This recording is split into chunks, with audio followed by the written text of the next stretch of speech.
Hi all, ಈ ವಿಡಿಯೋದಲ್ಲಿ IV ಫ್ಲೂಯಿಡ್ಸ್ನ ಬಗ್ಗೆ ಇನ್ಫಾರ್ಮೇಷನ್ ಕೊಡ್ತಾ ಇದ್ದೀನಿ.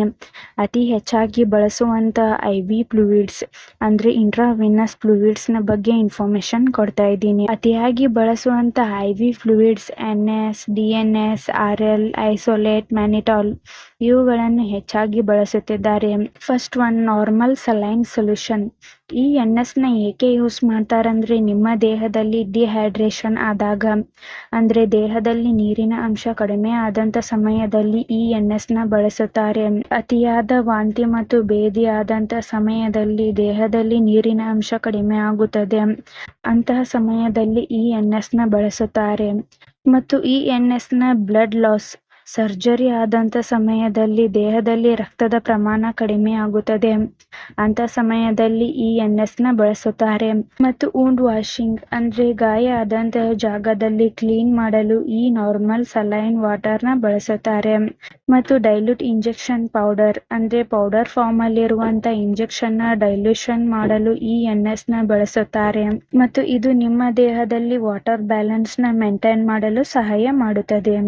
ಈ NSನ ಹೇಗೆ ಯೂಸ್ ಮಾಡ್ಬೇಕಂದ್ರೆ ನಿಮ್ಮ ವಯಸ್ಸಿಗೆ ಅನುಗುಣವಾಗಿ ಡೋಸ್ನ ನಿಮಗೆ ನಿಮ್ಮ ಡಾಕ್ಟರ್ಸ್ ಅಡ್ವೈಸ್ ಮಾಡುತ್ತಾರೆ.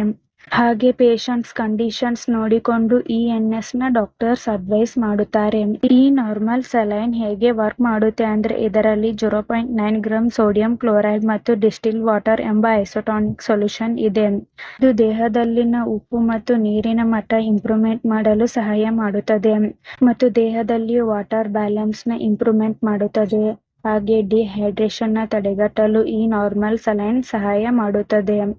ಈ ನಾರ್ಮಲ್ ಸಲೈನ್ ನ side effects pain, swelling, low blood pressure, rashes, itching ಹೀಗೆ ಸೈಡ್ ಎಫೆಕ್ಟ್ಸ್ ಆಗುತ್ತದೆ. ಈ ಸಲೈನ್ ನಿಮ್ಮ ಬಾಡಿಗೆ ಅಡ್ಜಸ್ಟ್ ಆದ ಮೇಲೆ ಈ ಸೈಡ್ ಎಫೆಕ್ಟ್ಸ್ ಎಲ್ಲ ಡಿಸಫಿಯರ್ ಆಗುತ್ತದೆ.